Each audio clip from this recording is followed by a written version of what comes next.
Կոչ եմ անում գեներալներին եւ սպաներին։ Մեկը մեկին վրա սուտ մի գրեք, ինչի դիմաց ուզում ա լինի։ Դե ասում ինչ անենք, ասում դեմ են տվել, իրանք էլ մենք էլ գրել ենք։ Ինչ ասում դեմ են տվել, դու սպա ես, դու գեներալ ես։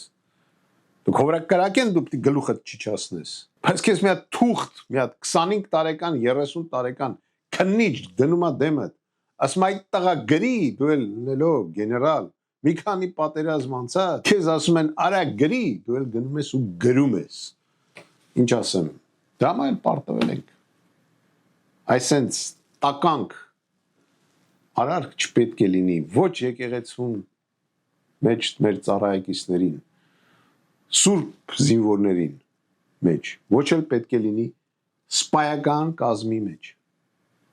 այդ դեպքում այս իշխանությունը ոչինչ չի կարանի, ես կոչ եմ անում բոլոր նրանց, ով որ սիրում է իր հայրենիք, բոլոր նրանց, ով որ զինվոր է իրեն համարում իր հայրենիքի համար, միանալ մեր կուսակցությանը։ Իմ միջոցով ստե հարցերից մեկում ասում ա, դե դուք ասում ա տենց եք անում, որ միանանք ձեր կուսակցությունը։ Մենք կուսակցությունը ստեղծել ենք, որ այս վիճակից դուրս գանք օրենքի շահմանում, բայց արդեն գալիս ենք այն բանի, որ ոնց որ թե օրենքով ոչինչ չի ստացվում։ Ինքը օրենք է խախտում, ինքը մեր վրա անօրինական գործեր է հարուցում, ինչի մենք պետք է օրենք պահենք, չեմ հասկանում։ Դե մի գործ էսյան, մի գործ այնյան, ինչ տարբերություն։ Իվր արդեն մի քանի գործ կա։ Բայց ես դրա կողմնակից չեմ, ասեմ դες։ Հեսա վազելով գնացեք մի հատ էլ գործ հարուցեք։ Ես գտնում եմ,